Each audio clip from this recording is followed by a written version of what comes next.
Amazing. Yeah, amazing. And we're live. Kelly, welcome. Thank you. And we're delighted to be joined by Elizabeth McCourt today. Elizabeth is a very well-known leadership coach, speaker, published writer, and had a prior career in executive recruiting, banking, and law. I think. I don't think I've missed anything out, have I? No. I don't know. Maybe. No. Maybe, It's good. maybe. How's it all been going? Excellent. I mean, it's it's an interesting time in the world, but It's crazy. yeah, Yeah. yeah, for Especially a sure. lot going on in the US right now as well, above and beyond COVID. You've got Yeah, yeah, the demonstrations and yeah, crazy. yeah. Intense, but I'm hopeful some positive things will come out of it. Yeah, no, definitely. I mean, why don't we start? I've spoken to a lot of CEOs and leaders recently about leadership and how they're leading and the challenges they're facing. And seemed to be a bit of a debate now as to whether or not leading right now is any different to leading in any other time. You know, Mm. there's always complexity and like a bunch of things going on. What are you seeing? I think, well, I mean, I think there's leading in, quote unquote normal times, and then there's leading in crisis. And I think there you do have to be more mindful of how everyone is doing and being engaged, particularly in this type of crisis where, I mean, everyone's been in quarantine. So we're doing a lot more video. You can't just walk to an office and to have a little short No, chat. You have to really make an appointment, if you will. And so I think the kind of engagement that you need, and also the emotional element that's affecting everybody differently, is yeah, important to really be aware of. So I think, they would say same, but different. I do think it's different and more intense in time of crisis. yeah. It's been fascinating. I found also that people look to a leader for the answers, and right now, I mean, so you don't have the answers. You know, like No. things are changing so quick, and you just forget sometimes that the people leading, you know, they're going through the same thing themselves. They're just getting used to like working from home, looking after their kids, like whatever the scenario is. So I think it's tough for everyone right now. Yeah.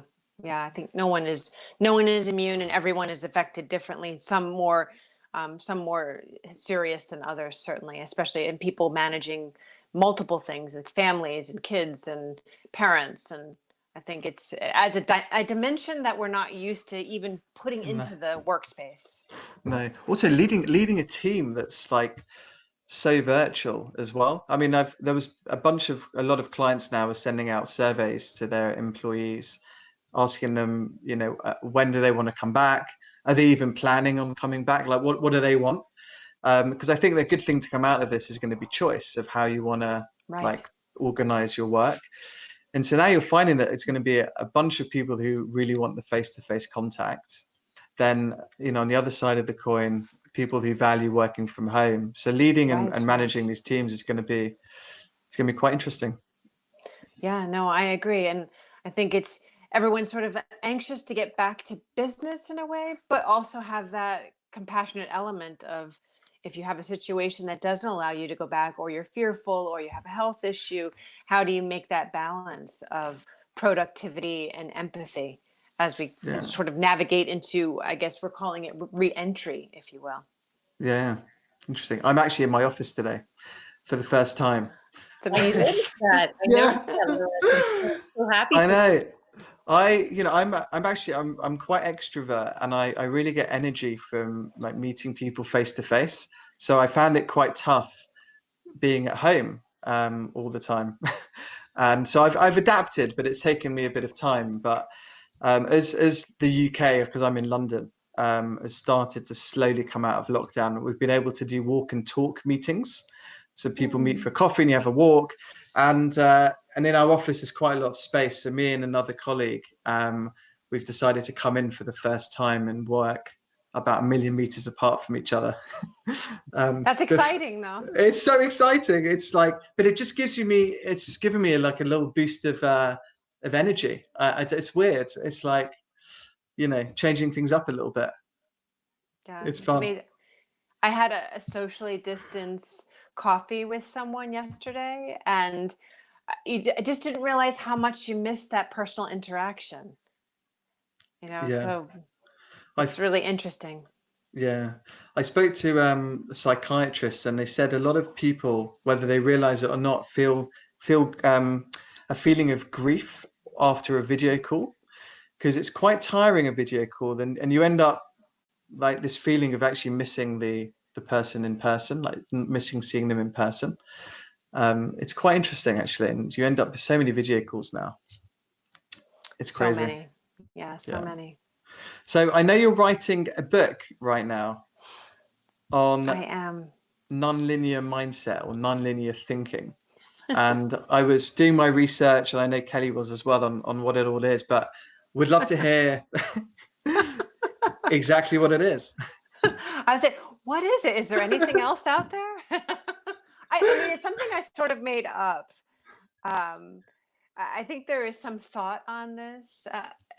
I Interestingly, I was speaking at my alma mater a few years ago, and I was a third person on a panel, and two people had very linear paths from from business school, that they did this, they did this, they did this, and my path, I thought, oh gosh, I'm a little bit embarrassed. I did a little of this, a little of that. I was a lawyer. I did this, I did that, and for me, it felt like almost a little bit embarrassing that I had done a variety of things, even though, and I said that I couldn't be where I am today if I hadn't done all of that. We take the culmination of our existence, and it doesn't have to be linear to be successful. And afterwards, I wasn't sure how the students would react, and they gave me such a positive reaction. They thought, oh, they thanked me because they said, gosh, I thought I had to do, A to B to C, and if I didn't do it that way, I was a failure.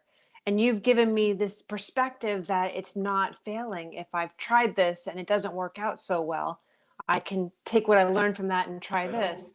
And so I think that it's really leveraging the entirety of your experience that Yeah, really makes things successful for you. interesting. It's interesting because at school, you tend to, like, you do your exams, you go to university, you become a professional. Certainly like my family, it was always like, be a professional, contribute to society, get a safe job, stuff like that. I took a completely different path as well. I did chemistry. I worked in fashion, manufacturing, exec search, and but it wasn't the norm then.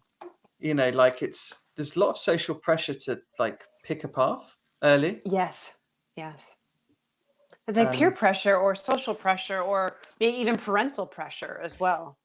yeah, yeah, definitely. I mean, my family are Jewish, and like in Judaism, you're like, or Jewish families, the parents are like, become a doctor, become a lawyer, become an accountant, you know, and it's probably, I don't know why, because you wanna like contribute to the society that you're living in, maybe.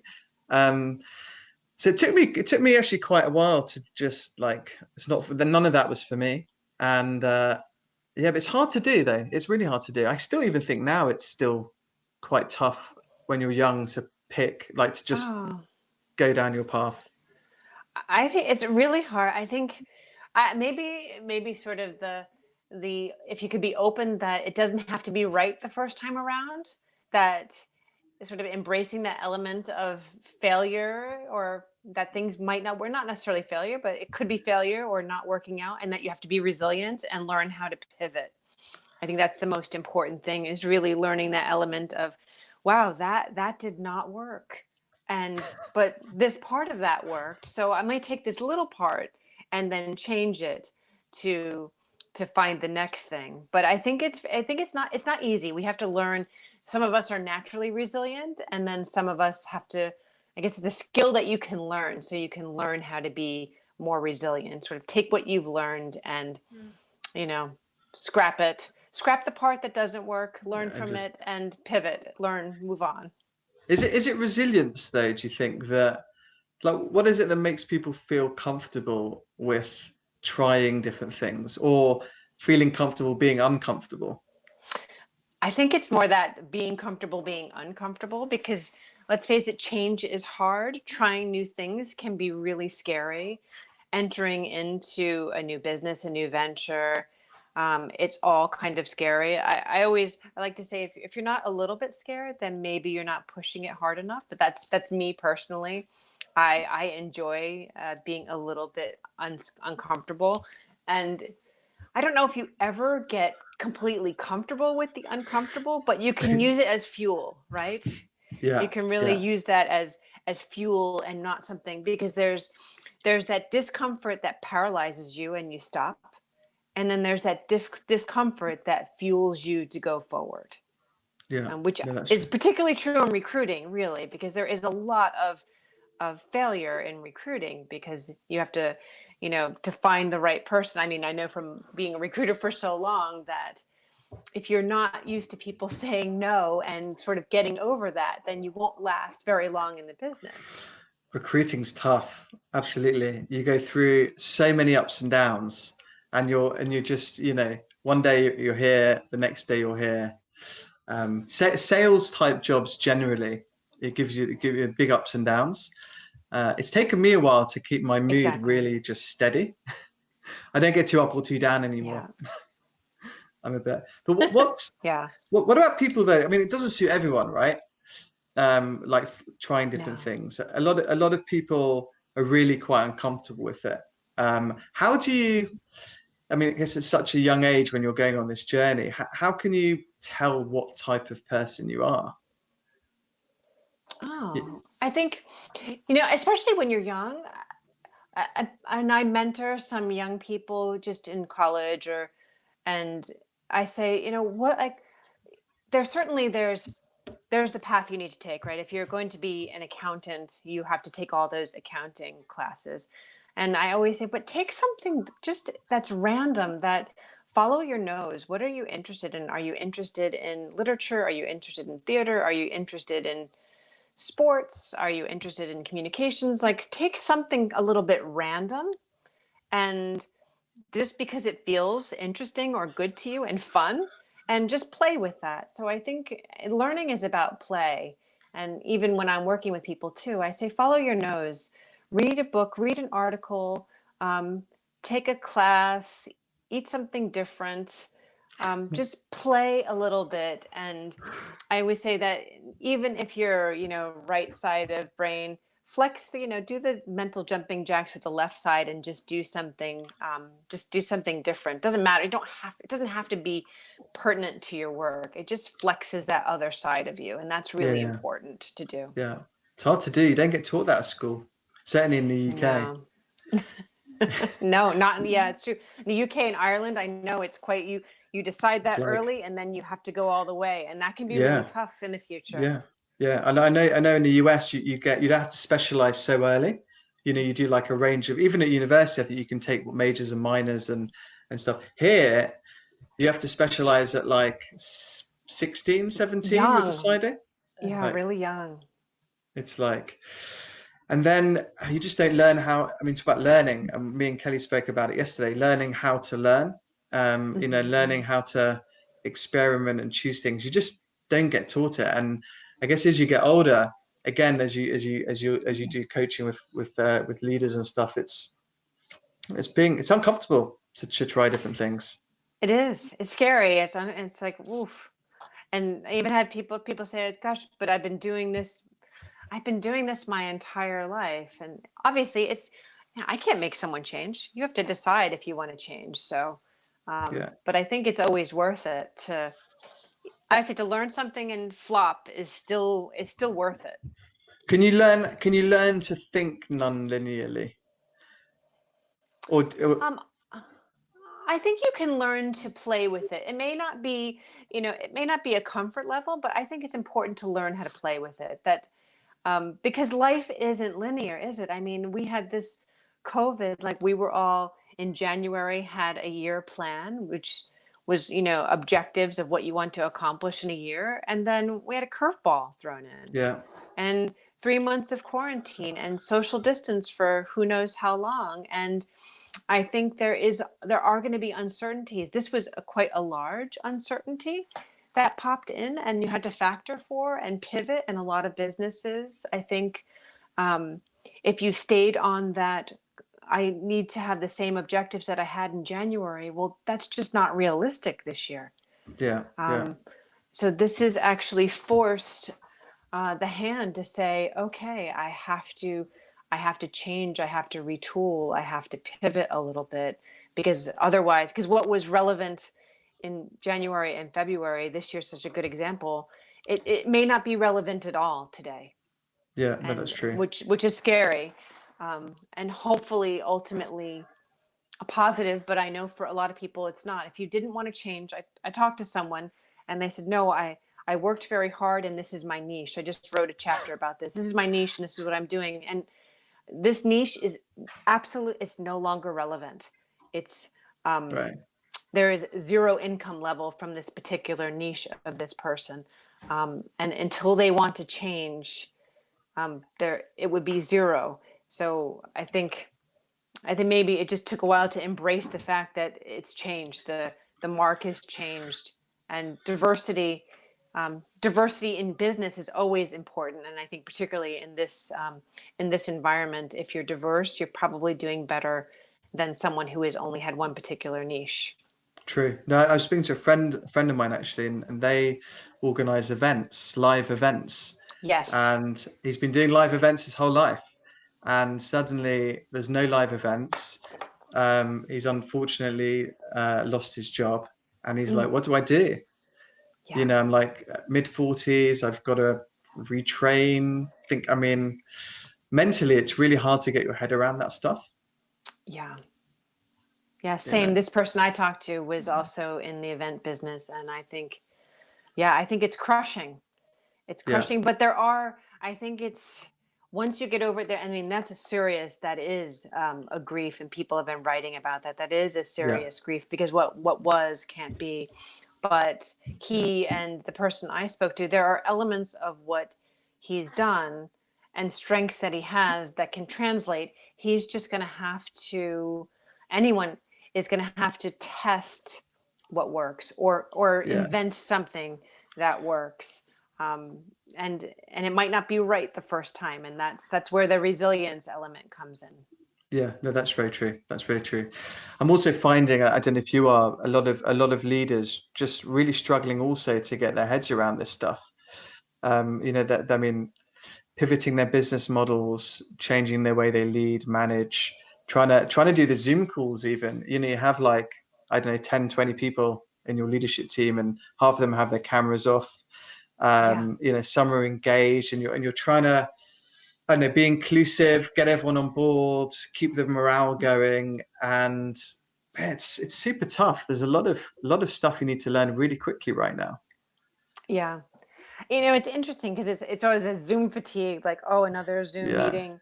And I said to a leader, I work with a couple groups, and they're all talking about the same thing. And I said, well, you could just pick up the phone to some people, and you don't have to always have a 1 hour Zoom call. It could be 45 minutes, 30 minutes, 15 minutes. Like, it doesn't have to be so official. But like micro check-ins are important. And to do it differently sometimes. Sometimes just pick up the phone, because now I think we feel like compelled that we need to Zoom right now because that's what you're supposed to do, but you don't have to do that. I started doing video calls with all my team, and now I'm actually finding that a phone call is a bit more intimate. Mm-hmm. I don't know why. It's just, maybe I'm more used to it.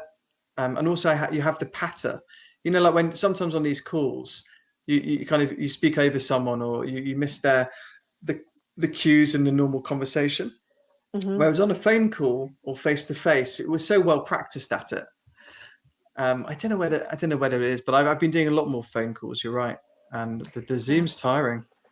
It is tiring, but it's interesting. I mean, having been by 20 years of recruiting, it was really 100% phone work, and I think that you listen in a different way when you talk on the phone. You have to. You can't see the social cues of someone, but you can hear the intonation in their voice, and if you're good, you can hear when someone said good, if you're having a bad day, smile on the phone, smile on the other side of the phone, the other person can hear it. But there is some truth. It sounds dumb, but it is some truth to that you can hear things in someone's voice, in their intonation. So I think it's a higher level of listening when you're on the phone. It's good to mix it up, but the phone, I'm definitely have comfort in both. I always say phone or video or whatever someone wants to do, but I think there's a different level of listening that you need to have on the phone. Yeah, I prefer the phone actually. I mean, I've also been maybe 15 years in recruiting, but the phone you can just hear tone of voice. I mean, you can on video too. I can't put my finger on why it's so different, but it is. I just feel a bit more intimate on the phone. I'm gonna revert more back to the phone now, I think. Me and Kelly have been speaking on the phone a lot more. We were doing video. I think we're mixing it up.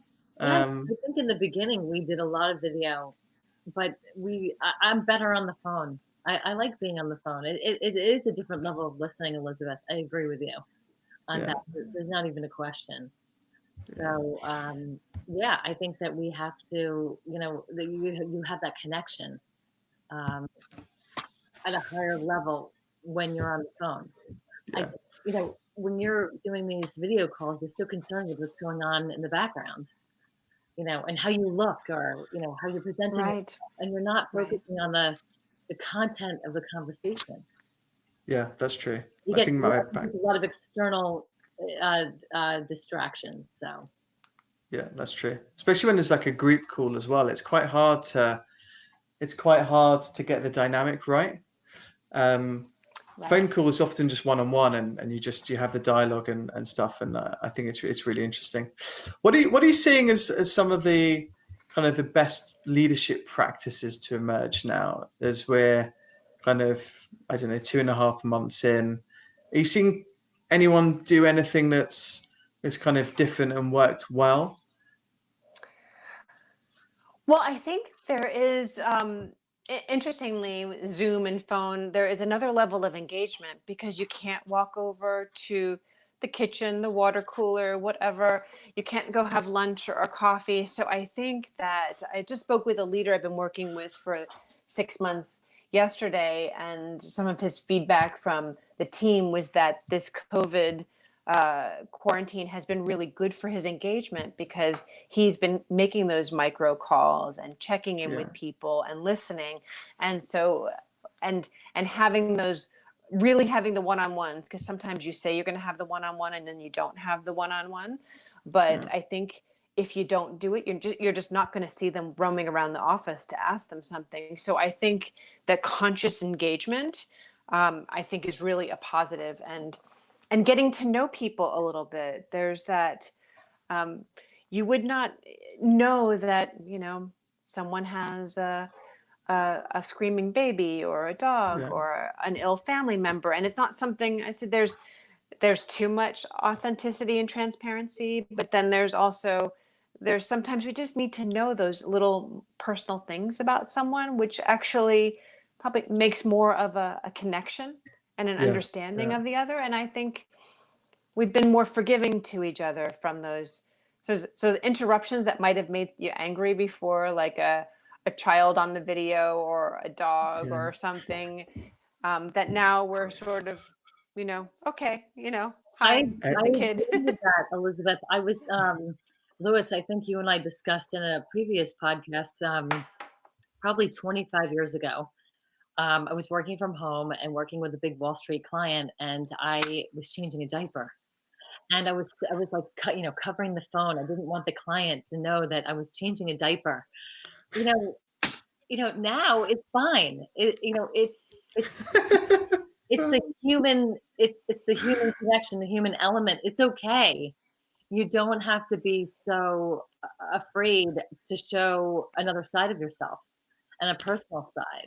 So I think it's okay. I think that's the upside. To how this is gonna, how we're gonna go forward.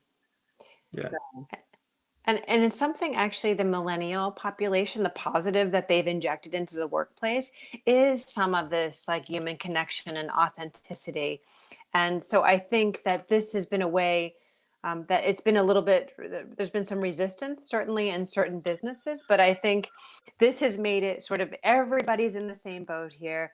You've got a baby, you've got a dog, you've got some kind of, or something funny in your office. I had someone with, you know, like a picture or guitars on the wall or just sneakers on the wall, whatever it is, that you have something funny to kind of connect with the person about that you absolutely wouldn't have had before. And it's that human connection that people have been, that sort of, I think, culturally, we've been wanting that and trying to step into that. And this has made us, you just have to, you have to, you have to be okay with it. Yeah, you've got to work hard now, because I've had a few people that have started new jobs during lockdown, and we had a people director, HR director start, and she's not met any of her team. Well, not in person anyway. And kind of meeting and building relationships virtually is really interesting, because if you know people already, it's different. Now you've seen them on video, you've already built the relationship. So learning how to like become friends with people just via video is quite interesting. I guess maybe back in the day when we had pen pals writing to them, maybe it was similar, but yeah, that's true.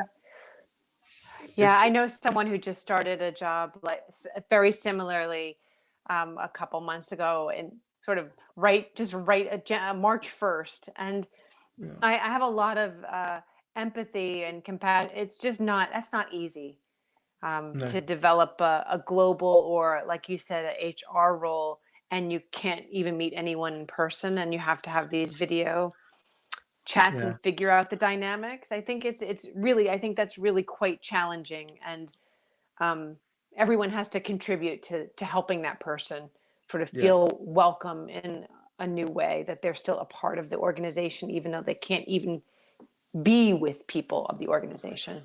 Yeah, but that might be the new norm. I mean, you don't have to hire people in your city. You can have a global virtual team. They could be anywhere. Your talent pool is wider, but then it creates these issues of like getting people having people feel part of a team and including them. And even back in the office, I mean, I know a lot of companies, they've sent their surveys out, and most people responded saying, what happens if I never want to come back to the office ever again? So for the people that are coming back to the office, at the moment anyway, the kitchens are cornered off. You can't congregate in a kitchen or the coffee machine and stuff like that. And actually, most of your colleagues won't be there anyway. So you're still going to be on the video. You're just doing it from a different location. Right. It's going to be very interesting. Yes, Lewis, remember we talked about the accidental conversations, that happen when you're physically in the office. And I think that, business comes out of those accidental conversations when you bump into somebody in the hallway at work, or you even on the way to the bathroom, you're walking down the hall and you bump into someone and say, hey, oh my gosh, I forgot to talk to you about XYZ project. I have an idea. And, that's going to be interesting, because I don't think the accidental conversations are happening as much now. So, they can't, they it's a physical thing. So, you've got to make the effort to pick your phone up and call someone and say, hey, how you doing? What's going on?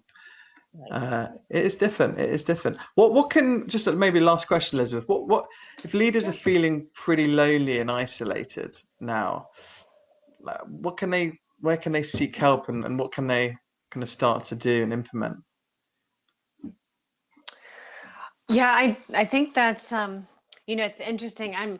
I'm running a couple groups with an organization for that reason, sort of like a group group coaching or mastermind. But if there's something like informal they can do, is really to I think reach out to make it a pact with yourself to reach out to someone you were interested in getting to know a little bit better, and sort of have that virtual coffee, and or reach out to someone that is in a different organization that is of the same level, and just kind of saying, gosh, I'm actually struggling with this. What do you do? Sort of invite that kind of conversation, because I think if you can read so many things, but then you're still alone. It's really about sort of reaching out to someone that feels safe and comfortable, that you can sort of be a little bit more vulnerable. I would say you can't really, as a leader, you can't blast your vulnerability all over the place, because then you would really disrupt the team. It's sort of the emotional temperature. I mean, you're the influence of the emotional temperature of the organization. So how do you keep your level up, so that certainly a down, depressed, upset is also going to spread like a virus. So that kind of up, making sure you're sort of checking in and getting sort of input and insight and help and inspiration for yourself to stay up, because how you act affects everybody else. Definitely. So be authentic, but have a positive kind of positive slant to it.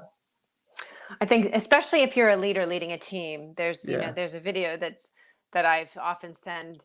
It's just 1 minute about emotional temperature. If you come in as a leader, if you come in angry, everyone's on their toes, and that sets the tone for the environment, even a virtual environment. And if you come in, you could come in, gosh, I'm struggling with this, but this is really working. Then you send a tone of, okay, there's a human element, because it's not perfect, but I know we're going to get through. I think those leaders that just say what they know and sort of give a structure for the future of what we don't know, but what we're working on. I think there's kind of make everyone put their shoulders down and go, okay, he doesn't know it all, or she doesn't know it all, but at least we're trying to get there, and that's okay. I think you have to give that to your teams. Otherwise, it's sort of chaos and what's happening, and am I going to get furloughed, and is this job going to be there? I think it's like we don't know this, but we know that. But so that's true. I spoke to a leader the other day, and he sets 3 alarms for himself every day. And so he does an alarm at 6:30, which reminds him that he's going to be the best person in the gym. He then does an alarm at 8:30 saying he's going to be the best CEO. And then 7:30 reminds him he's going to be the best husband and father. And quite intense stuff. But for him, it works. Like the alarm goes off, and it just triggers in his mind, and it's like, oh yeah, right. And then it says it gets his mood up, completely just flicks a switch. And I might start to use that, but I think it's effective stuff. Yeah, no, I like that. I think any little tool like that, I always say that, even it's sort of like, what's the one thing I would feel great about accomplishing today? Not 20 things, because we all have a list of 20 things, but what's the one thing, like the star by the one thing? And then at the end of the day, too, similarly, of like, what went right today? Not all the what went wrong. I could do better on this, and this, but what's the one thing that went right that I'm really happy about? So to sort of keep it up, because otherwise you could beat yourself up tremendously. And that's just, we all want to get better, but got to keep I said the little wins too. Definitely. Well, what a beautiful place to end. Thank you so much for joining us. And stay safe and positive, and we'll do another one soon. Sounds good. Thanks for having me. Awesome. Thank you. Thank you, Elizabeth.